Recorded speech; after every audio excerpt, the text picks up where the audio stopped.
10 लाख की फौज का सामना कर जंग जीतने के बाद जब गुरु महाराज जी दक्कन की ओर आ रहे थे तो उन्होंने तलवंडी के आसपास डेरा लगाया। इस खबर को सुनकर भाई डल्ला 400 की फौज लेकर गुरु महाराज जी के दर्शन करने के लिए आता है और कहने लगा कि अगर आप महाराज मुझे याद कर लेते तो आनंदपुर साहिब का किला ना छोड़ना पड़ता, क्योंकि 7 महीनों से ज्यादा का घेरा होने के कारण सिखों ने बहुत कम अनाज खाया था और चमकौर की जंग की वजह से बहुत से सिंह जख्मी थे।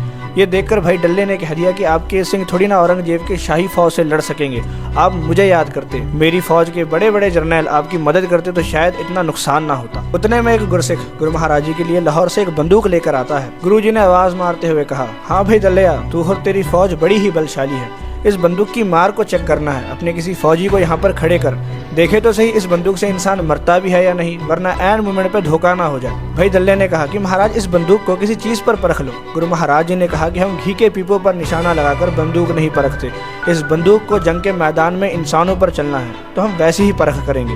भाई डल्ला कपकपाते हुए अपनी फौज में गया और कहा कि मैं तुमको इतने सालों से तनख्वाह दे रहा हूँ, आज एक काम करना है। गुरु महाराज जी को किसी लाहौरी सिख ने एक बंदूक ला कर दी और महाराज को उस बंदूक को चलाकर परखना है तो एक फौजी की जरूरत है। फौजियों ने कहा, तू पागल तो नहीं हो गया है, हम तुझसे जंग में मरने के पैसे लेते हैं, ना कि किसी बंदूक के सामने खड़े होने के, जा अपनी तनख्वाह अपने पास रख। जब डल्ले का उतरा हुआ मुंह देख गुरु महाराज ने कहा कि अपने बलशाली फौज में से जल्द ही किसी बलशाली को बुला, तो डल्ले ने कहा कि नहीं महाराज, कोई आने के लिए तैयार नहीं है। गुरु महाराज ने कहा कि अगर कोई नहीं तो तू ही सही, तू ही खड़े हो जा। वही डल्ले ने हाथ जोड़कर कहा कि नहीं महाराज, मुझे मरना नहीं है, मुझे माफ कर दो। गुरुजी ने कहा कि अगर नहीं तो पीछे होकर चुपचाप बैठ जा और गुरु महाराज की लाडली फौज के बारे में नाप शनाप बोलना बंद कर, और अगर तुझे देखना ही है तो बाहर जाकर छावनी में बस इतना बोल दे कि गुरु महाराज जी को एक बंदूक की परख करनी है, एक सिंह की जरूरत है, बाकी अपनी आंखों से खुद ही देख लेना।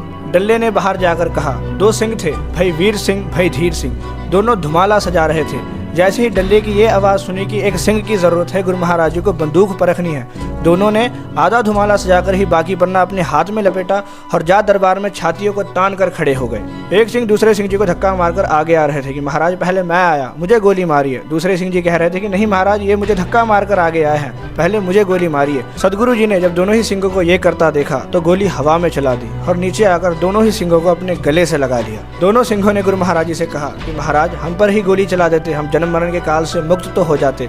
गुरु महाराज जी ने वचन किए कि सिंहो आप वैसे भी जन्म मरण के काल से मुक्त हो। इस दृश्य को देखकर भाई डल्ले ने गुरु महाराज जी के पैर पकड़ लिए और माफी मांगी। गुरु महाराज जी ने फरमाया कि देख डल्ले, यही है वो जिनको तू कह रहा था कि ये कैसे औरंगजेब की फौज का मुकाबला कर लेंगे। मेरे शेर माना भूखे हैं, जख्मी हैं, तकलीफ में हैं, पर फिर भी वफादार हैं, दलेर है, खूंखार शेर हैं। जैसे छातियों को चौड़ी कर बंदूक के सामने खड़े हो गए हैं, वैसे ही मेरे एक इशारों पर 1.25 लाख से एक सिंह लड़ने के लिए अभी तैयार हो जाएगा।